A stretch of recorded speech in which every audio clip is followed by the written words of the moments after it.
Taste the Daily. தமிழகத்தின் பல்வேறு மாவட்டங்களில் அரசு அலுவலகங்களில் மகளிர் உரிமைத் தொகை விண்ணப்பங்களை அளிக்க ஏராளமான மக்கள் குவிந்தனர். நெல்லை மாவட்ட ஆட்சியர் அலுவலக வளாகத்தில் உள்ள கோட்டாட்சியர் அலுவலகத்தில் மகளிர் உரிமைத் தொகை திட்டம் தொடர்பான விண்ணப்பங்களை சமர்ப்பிப்பதற்காக ஏராளமான பொதுமக்கள் குவிந்தனர். இதுகுறித்து பலமுறை மனு அளித்தும் திறனற்ற திமுக அரசின் அதிகாரிகள் நடவடிக்கை எடுக்கவில்லை என பொதுமக்கள் குற்றம் சாட்டியுள்ளனர். செங்கல்பட்டு மாவட்டம் குன்னத்தூர் கிராமத்தில் சாலை குண்டும் குழியுமாக உள்ளதால் பொதுமக்கள் அவதியடைந்து வருகின்றனர். இந்த சாலையில் உள்ள பள்ளங்களால் முதியவர்கள் மற்றும் கர்ப்பிணி பெண்கள் உள்ளிட்டோர் வெளியில் வரவே தயங்குகின்றனர். எனவே கும்பகர்ண தூக்கத்தில் உள்ள நிர்வாக திறனற்ற ஸ்டாலின் அரசின் அதிகாரிகள் விரைவில் விழித்துக் கொண்டு விரைந்து சாலையை சீரமைக்க வேண்டும் என மக்கள் வலியுறுத்தியுள்ளனர். தென்காசி மாவட்டம் பழைய குற்றாலம் அருவிக்கு செல்லும் சுற்றுலா பயணிகளுக்கு வனத்துறையினர் அதிக அளவில் கட்டுப்பாடுகள் விதிப்பதாக புகார் எழுந்துள்ளது. மேற்கு தொடர்ச்சி மலையடிவார பகுதியில் அமைந்துள்ள குற்றால அருவிகளில் தற்போது சீசன் களை கட்டியுள்ளது. வனத்துறையினரின் கட்டுப்பாட்டில் பழைய குற்றால அருவி உள்ளதால் கடும் கட்டுப்பாடுகள் விதிக்கப்படுவதாகவும் இதனால் சுற்றுலா பயணிகள் சிரமத்திற்கு உள்ளாகி வருவதாகவும் கூறப்படுகிறது.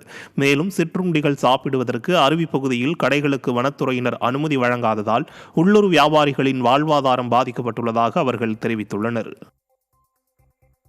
திருவாரூர் மாவட்டம் நன்னிலம் பேருந்து நிலையத்தில் இருந்த இலவச கழிப்பிடத்தை பேரூராட்சி நிர்வாகம் கட்டண கழிப்பிடமாக மாற்றியுள்ளதால் பயணிகள் அவதியடைந்து வருகின்றனர். நன்னிலம் பேருந்து நிலையத்தில் இருந்த இலவச கழிப்பிடத்தை பேரூராட்சி நிர்வாகம் கட்டண கழிப்பிடமாக மாற்றியது.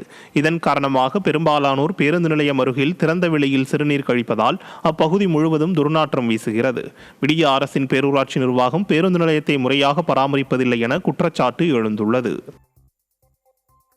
கடலூர் மாவட்டம் காட்டுமன்னார் கோவிலில் அதிமுக ஆட்சியில் மக்களுக்காக கொண்டுவரப்பட்ட பயணிகள் நலர்குடை திமுக ஆட்சியில் பராமரிப்பில்லாமல் சேதமடைந்துள்ளது. ஊராட்சி ஒன்றிய அலுவலகம் அருகில் அதிமுக முன்னாள் சட்டமன்ற உறுப்பினர் முருகுமாறனின் தொகுதி மேம்பாட்டு நிதியிலிருந்து பயணிகள் நலர்குடை கட்டப்பட்டது.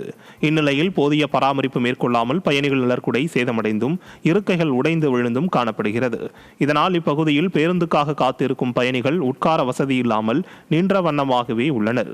விடியா ஸ்டாலின் அரசு பயணிகள் கூடத்தை சீரமைக்க வேண்டும் என அப்பகுதி மக்கள் கோரிக்கை விடுத்துள்ளனர். மதுரை அப்சல் தனியார் நிதி நிறுவன மோசடி வழக்கை 6 மாதத்தில் முடிக்க உயர்நீதிமன்ற மதுரை கிளை உத்தரவிட்டுள்ளது. கோயம்புத்தூரைச் சேர்ந்த ரவிச்சந்திரன் உயர்நீதிமன்ற மதுரை கிளையில் கடந்த 2023ஆம் ஆண்டு நிதி நிறுவன மோசடி தொடர்பாக மனு தாக்கல் செய்தார்.